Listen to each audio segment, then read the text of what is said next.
Now allow us to enter a more formal point of view, not as Faul, but simply as the persona or alter ego that Faul has somewhat chosen and somewhat been assigned by the morphic resonance field, Lieutenant Damon Handler.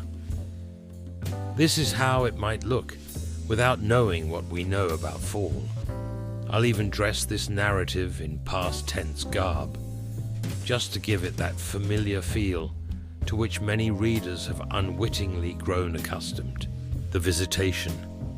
Lieutenant Damon Handler stepped into the dimly lit apartment, the sharp scent of lavender mingling with the musty air. His eyes quickly adjusted to the cluttered space, taking in the mismatched furniture and the fading photographs on the walls. In the corner, sitting in a frayed armchair, was Rochelle Chalmette, a pair of knitting needles glinting in her hands. Ma'am? He began, his voice steady yet warm. I'm Police Lieutenant Damon Handler from the department. She looked up, her dark eyes wide and curious. Of course, Lieutenant. What can I do for you? A soft smile played on her lips, though his presence seemed to momentarily catch her off guard. I just have a few questions. He said, motioning toward the vibrant yarn sprawled around her. I see you're working on something. Knitting, I presume? Yes. Rochelle replied, holding up her project, a half-finished scarf with intricate blue and red patterns.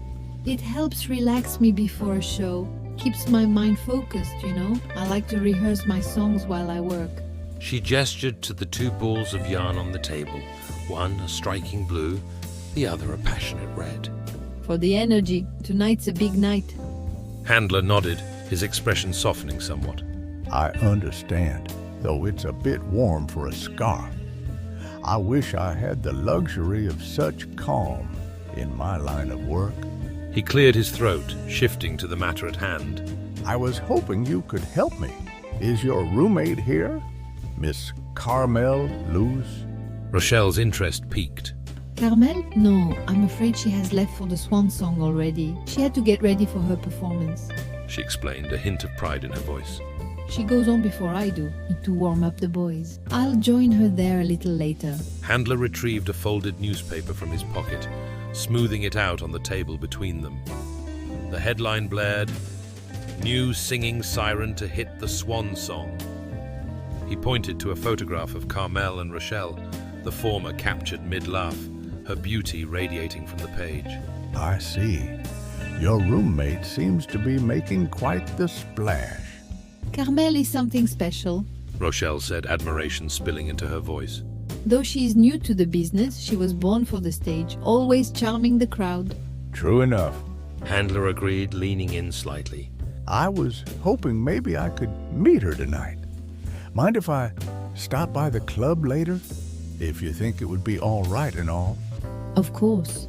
Rochelle replied, her brow furrowing briefly, as if assessing the implication. I'll tell her to expect you. If you have trouble finding her, just ask for me. Thank you, Miss Chalmette, and will do. I appreciate your time. He paused, letting the moment linger before reaching for the door. Forgive the intrusion, won't you?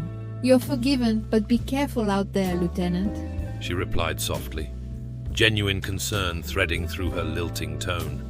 The city. She's not so forgiving. You're telling me. He said, trying to make light of the situation. We had a car end up on the roof of the old theater tonight. No telling how that thing got up there. He offered her a genuine smile before stepping back into the cool night. The door clicked gently shut behind him, leaving Rochelle alone with her yarn and echoes of distant jazz. Breaking the tension, I can say that Faul now decides, as he approaches the squad car, that he'll need to stop by the station before heading over to the Swan Song. Though disappointed at not catching Ninenshu at home, he knows she is close by, so he needs to ensure they have a mode of transportation to get out of the city. Faul enters the squad car and tells the patrolman to return to the station. He mulls over things in silence. If my vehicle has been morphed for good into just a normal car, then there won't be a quick and easy way to get out of town.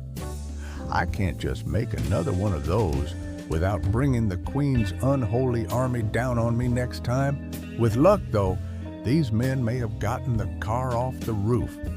If not, I'll have to get back up there. Still, what can I do to a morphed car without using this ring? I haven't a clue. Bruno Braxton is also in need of a clue, so this seems as good a time as any to check up on him.